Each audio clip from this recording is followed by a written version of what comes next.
Good day people, today I bring you how to make your very own custom leaves for Ivy generator. So I built this little temple here. Now there's a way to make custom leaves and branches for this, and I'm going to show you how to actually make the leaves and then how to apply the leaves. So I went ahead and measured the size of this leaf pixel wise, and I ended up finding that it was 64 by 64. Which is pretty small, but considering that the leaves are pretty small in the actual render, it makes a lot of sense. So, step 1. Find a picture of a leaf. Okay, so once you have your leaf, all you want to do is cut it out using whatever tool you use to cut it out. So I'm going to speed through this, and I'll be right back when I'm done.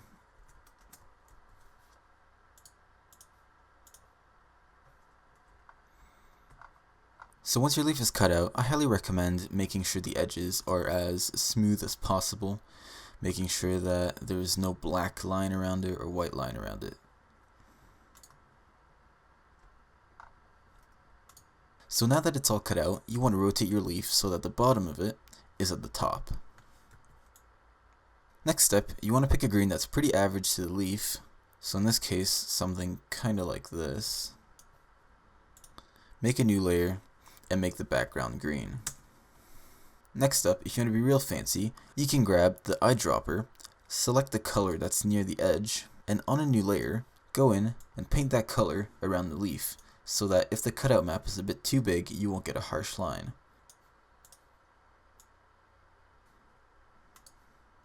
So painting around the leaf is an optional step, but can be very useful if there's any spillage in the cutout map. So next step is to make the cutout map. All you want to do is duplicate the background and the leaf. So Ctrl J. Next up, select one of the layers, in this case the leaf, press Ctrl U to get the hue and saturation, and make it white. Grab the background, press Ctrl U again, this time make it black. Everything that's black will be invisible, everything that's white will be visible. As soon as you did that, you can now merge the white and the black layer. So now that you have your cutout map and your leaf map, all you need to do is save them. Next step is to make the branches. Now all you want to do is find an image of bark and cut it out and save it.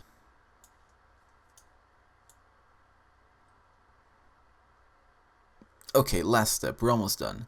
All we have to do now is shrink down the leaves. As I've said in the beginning, Ivy generator uses 64 by 64 pixel leaves, so we have to shrink ours down to approximately that size to not make the render time a crazy amount. So all we have to do now is make a new document. Control N, and let's make ours 80 by 80, because why not? Load the images in that tiny little square. Okay, so now we're done. The reason why we have two copies of them is because if I ever wanted to edit the leaf, I could always edit the high-res version and shrink it back down to 80 pixels. Alright, moment of truth. We're going to import the leaf textures and the branch textures, and we're going to assign it to the leaves. So what you want to do first is open up your material editor by pressing M. Next up, right-click, Material, Standard, Multi-Sub-Object. And then the following material is really up to you. I like to use just the standard material because it renders pretty quickly. Hold down Shift and drag down to copy. Now import the branch textures and the leaf textures. In the case of the standard material, you're going to assign the cutout map to the opacity. Once you have your textures set up like this, you're pretty much ready to go. Using the pick whip, assign the textures to the leaves and watch them change. So you'll get this result if you forget to enable the textures. Click on the material, then click on Show Texture in Viewport. Now we see the branches. Now we see the leaves. And as you can see, these are the custom leaves and the custom branch. And that's how you do it. Let's render it out.